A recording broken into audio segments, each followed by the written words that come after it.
A transformação do evangelho, ela envolve uma mudança ética e comportamental. Se você encontrou Jesus e você mentia, você não vai mentir mais. Se você encontrou Jesus e enganava as pessoas, você não vai enganar mais. Então, ela envolve uma mudança ética e uma mudança moral. Tem isso no bojo da conversão. Mas isso é como consequência da conversão, porque a conversão é outra coisa além disso. A gente acaba criando uma ética de inclusão. Então, talvez por isso que isso fica tão evidente. Então, conversão pra gente é uma ética de inclusão. E aí, a ética de inclusão, você tem que pagar algumas prendas. Sei lá, você precisa batizar para fazer parte do nosso grupo. Então, a gente ainda tá trabalhando a conversão como uma ética de inclusão. Como que eu consigo fazer você participar do meu grupo? Quais são os desafios? Se você tem algum vício, você tem que abandonar. Se você fala palavrão, você tem que parar de falar. Tem que trocar isso por aquilo, essa roupa por aquela, essa frase por essa, e beleza. Aí depois a gente vai marcar um dia, você vai fazer um cursinho aqui com a gente vai marcar um dia, eu vou pegar você numa piscina, vou botar você lá 5 segundos lá dentro, trago de volta, pronto.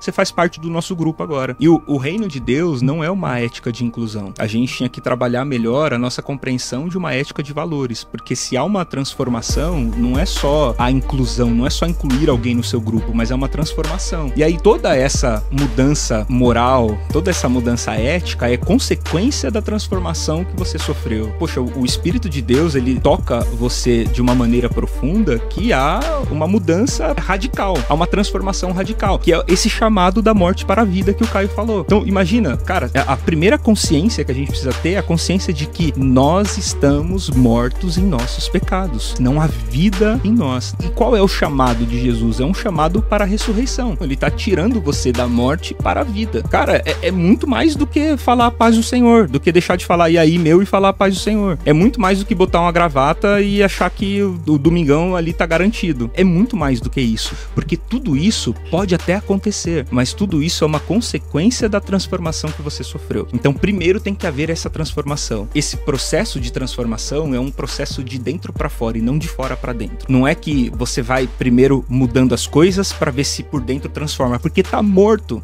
O problema é que aí a gente tá criando um monte de gente morta, bem vestida, gente morta que fala bem, gente morta que dá a paz do Senhor, que fala varão, varoa, mas tá morto, porque não passa por esse processo de sair da morte para a vida. Não se entrega para esse processo e não vive esse processo. Então é um cara que ele tá ali dentro da ética de inclusão, ele aprendeu a falar, ele aprendeu o dialeto do crentez, ele fala paz do Senhor, aleluia, glória a Deus, e aí varão, e aí varoa, só no fogo, tá na bênção, ô glória. A irmã fez o coque, botou a saia dela, aí agora tem louvor em casa. Aí ela acha que é isso, que isso é conversão. Não, isso significa que agora você é um defunto que anda, que aprendeu a falar e que aprendeu a se vestir, mas por dentro permanece morto. É um sepulcro caiado.